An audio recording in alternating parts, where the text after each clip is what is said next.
Hey, what's up everyone? I am back with a new review. Today I'm going to be reviewing the Scarecrow, Red Hood, and the Joker figures from the Arkham video games. This was McFarlane's new release. I know we've already seen basically all three of these figures already previously released. We had like the red edition of Red Hood and like a amber version of Scarecrow, and I think Joker here is just a repaint. But now that we have a little bit more accurate figures, I'm going to go and take a look at these guys. Just really quick, here's some back shots. I think these are like just some game images that we got here. And they actually look pretty nice. I think they're actually pretty cool in that design. I do like the direction that McFarlane has been going with the back packaging. I think they just kind of pop more. Okay, so here are the figures outside the box. You got Scarecrow, Joker, Red Hood.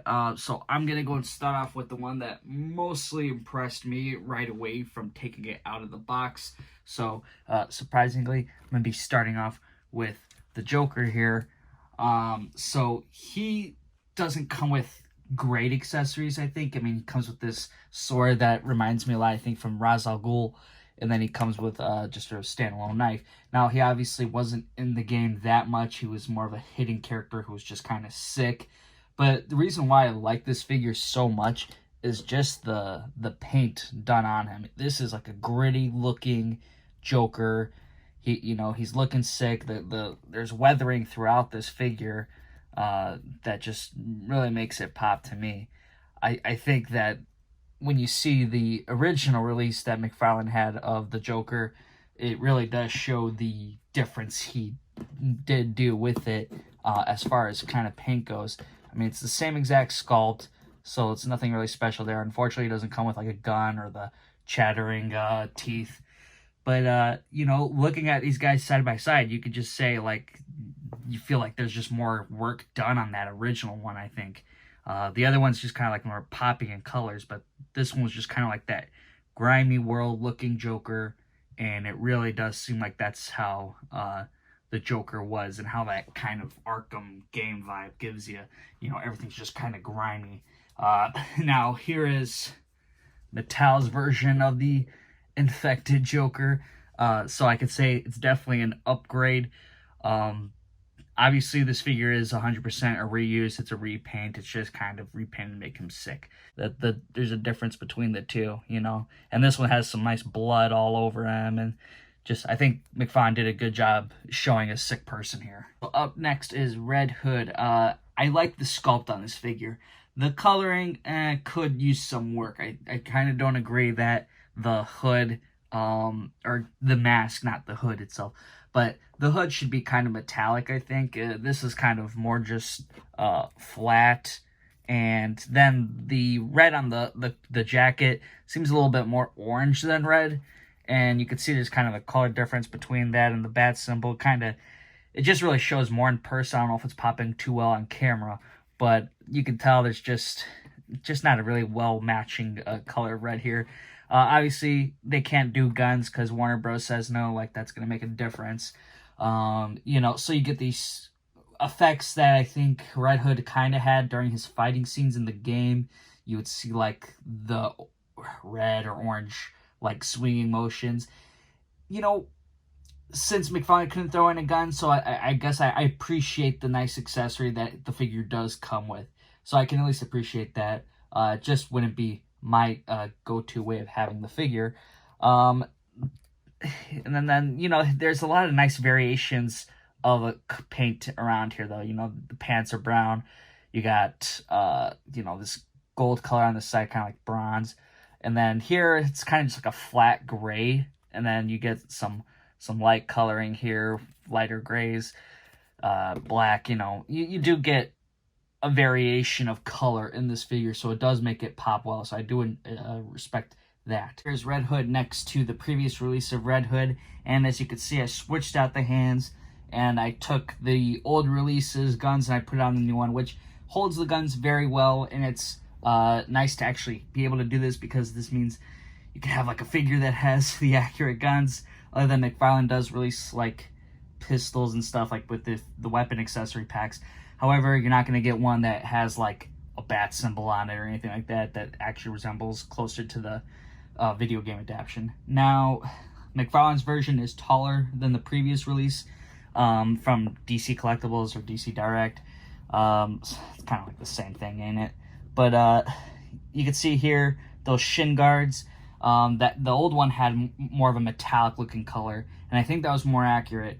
I think this figure did aim to be more accurate back then. You can't play with articulation too much on these figures, but I definitely, you can see this figure is much smaller compared, and the hood on here is just a little bit more red compared to the new one that's a little bit more of an orange.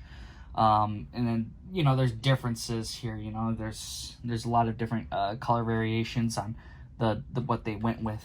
You know, you can see this is really just kind of painted on. You can tell it's like someone hand painted it. Here you can tell too, it's just, I feel like there's a lot more color variations between this one, because you can see there's like a darker red and then a light red, and then there's like some scratching here. So, you know, kind of a pick and choose. As far as articulation goes, this figure is definitely far more enjoyable to pose around and play with. You know, the old stuff, you know, things can just break easily. The plastic that was used back then was a little bit more brittle.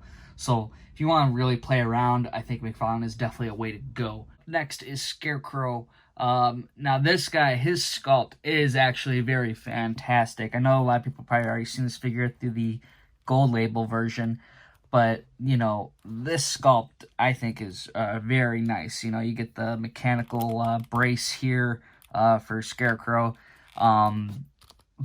You know, and then the head sculpt is just, that's so terrifying, I think. I think they did a great job with the sculpt here. The coloring, though, you know, there's not that much color variations in here. It's mostly entirely black. And then you get the orange, and then you get a little bit of fingertips. You know, you get some kind of skin color. It looks a little just grimy there. I don't think that's exactly how Scarecrow looked. I don't think he appeared completely in black. He definitely had some color variations through his appearance.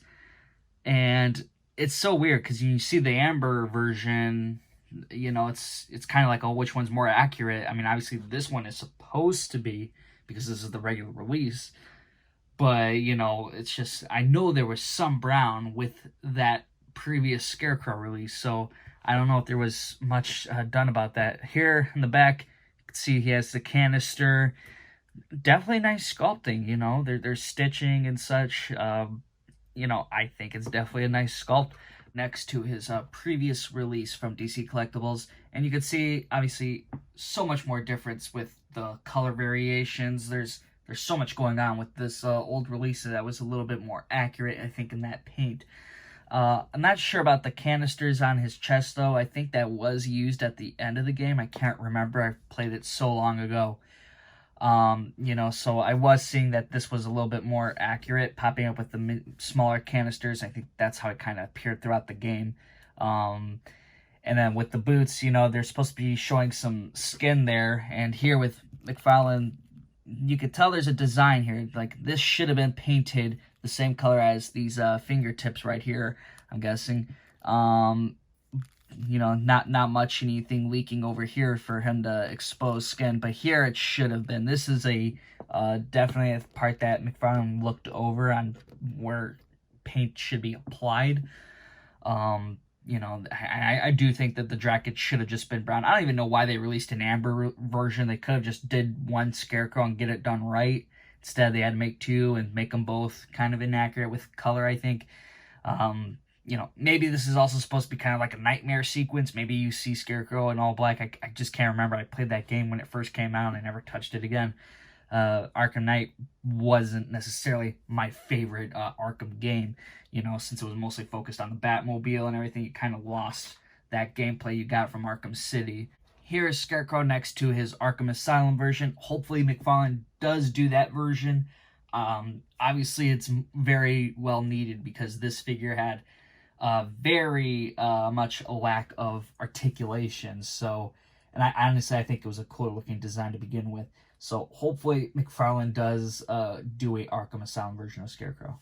I have to say, for these three figures, even though Joker did surprise me the most, I think he just really blew up more in my hands than seeing pictures online.